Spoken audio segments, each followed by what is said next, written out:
रात के 11:47 की आखिरी लोकल ट्रेन मुंबई लोकल की तरह ही भीड़भाड़ वाली नहीं थी। आज बारिश की वजह से प्लेटफॉर्म लगभग खाली था। राहुल जो ऑफिस से बहुत लेट हुआ था, किसी तरह से आखिरी ट्रेन पकड़ ली। वो 3rd क्लास के कोने वाली सीट पर जा बैठा। बाहर तेज बारिश हो रही थी, खिड़कियों पर पानी की बूंदें तेजी से सरक रही थी। ट्रेन चल पड़ी। राहुल ने अपना बैग पैरों के पास रखा और फोन निकालकर देखा, नेटवर्क नहीं था। अरे यार, आज तो घर पहुंचकर ही सोऊंगा, उसने मन ही मन कहा और आंखें बंद कर ली। थकान से नींद आने लगी। करीब 10-15 मिनट बाद उसकी आंख खुली। ट्रेन अभी भी चल रही थी, लेकिन कुछ अजीब था। कोच में पहले जहां 7-8 लोग थे, अब सिर्फ वो अकेला था। बाकी सब गायब। सीटें खाली, कोई सामान नहीं, कोई आवाज नहीं, सिर्फ ट्रेन की चक्का-चक्की की आवाज और बारिश की सरसराहट। ये क्या? अभी तो लोग थे ना? राहुल ने इधर उधर देखा। अगले कोच में भी कोई नहीं दिख रहा था। उसने सोचा शायद किसी स्टेशन पर सब उतर गए होंगे, लेकिन अगला स्टेशन भी आया और गया। कोई नहीं चढ़ा, कोई नहीं उतरा। ट्रेन बस चलती रही। तभी उसे महसूस हुआ, एक हल्की सी ठंडी हवा उसकी गर्दन पर लगी, जैसे कोई सांस ले रहा हो।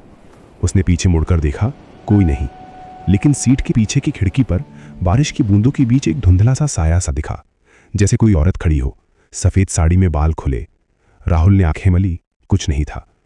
थकान है यार, दिमाग खेल रहा है, उसने खुद को समझाया और फिर आंखें बंद की। पर 2 मिनट बाद ही उसे लगा कोई उसके कंधे पर हाथ रख रहा है, ठंडा, बहुत ठंडा हाथ। उसने झटके से आंख खोली, सामने कोई नहीं, लेकिन अब कोच में हल्की हल्की सुगंध आ रही थी, जैसे पुरानी चंदन की अगरबत्ती की। और दूर से बहुत धीमी आवाज में कोई गुनगुना रहा था, एक पुराना गाना। चलते चलते यूं ही कोई मिल गया था। राहुल का दिल जोर जोर से धड़कने लगा। उसने उठकर कोच के दूसरे सिरे की ओर चलना शुरू किया। हर स्टेप पर लग रहा था कोई पीछे चल रहा है। पैरों की आवाज नहीं, बस सांस की। अचानक ट्रेन एक टनल में घुस गई। अंधेरा, पूरा कोच काला, सिर्फ इमरजेंसी लाइट की हल्की लाल रोशनी।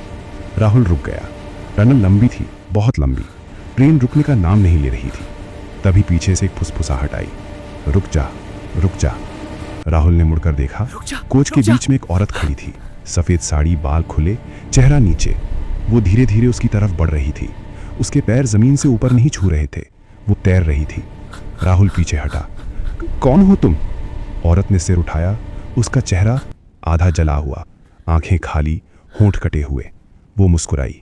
मैं ट्रेन की हूं। राहुल चीखा और भागा। अगले कोच में गया, वहां भी वही, हर कोच में वही औरत, हर जगह से वही फुसफुसाहट, रुक जा, तू भी रुक जा। ट्रेन टनल से निकली। अब बाहर अंधेरा और भी गहरा था। कोई स्टेशन नहीं दिख रहा था। राहुल ने गार्ड के डिब्बे की तरफ दौड़ लगाई। दरवाजा खोला, अंदर कोई नहीं, सिर्फ एक पुरानी सीटी पड़ी थी और एक फोटो, एक औरत की जो अभी अभी दिखी थी। फोटो के नीचे लिखा था, लास्ट ट्रेन, 12 साल पहले एक्सीडेंट में मर गई। राहुल के हाथ कांप रहे थे। तभी ट्रेन की स्पीड कम हुई। एक स्टेशन आया, लेकिन बोर्ड पर नाम नहीं था, सिर्फ अंतिम स्टेशन लिखा था। ट्रेन रुकी, दरवाजे खुले। बाहर सिर्फ काला अंधेरा। औरत अब दरवाजे पर खड़ी थी। उसने हाथ बढ़ाया, चल मेरे साथ। राहुल ने पीछे देखा। कोच में अब दर्जनों लोग थे, सबके चेहरे जले हुए, खून से सने, आंखें खाली। सब उसे देख रहे थे। सब एक साथ बोले, रुक जा, तू भी हमारा हो जा। राहुल ने जोर से चीखा और बाहर कूद पड़ा। जैसे ही उसके पैर जमीन पर लगे, ट्रेन की आवाज बंद हो गई। सब कुछ शांत। वो उठा, चारों तरफ देखा। वो उसी प्लेटफॉर्म पर था जहां से चढ़ा था। घड़ी देखी, अभी भी 11:50 थे। ट्रेन कहीं नहीं थी, बस बारिश की आवाज। लेकिन उसके हाथ में वो पुरानी सीटी थी और उसकी जेब में एक फोटो, उसी औरत की। पीछे लिखा था, अगली बार तू आएगा।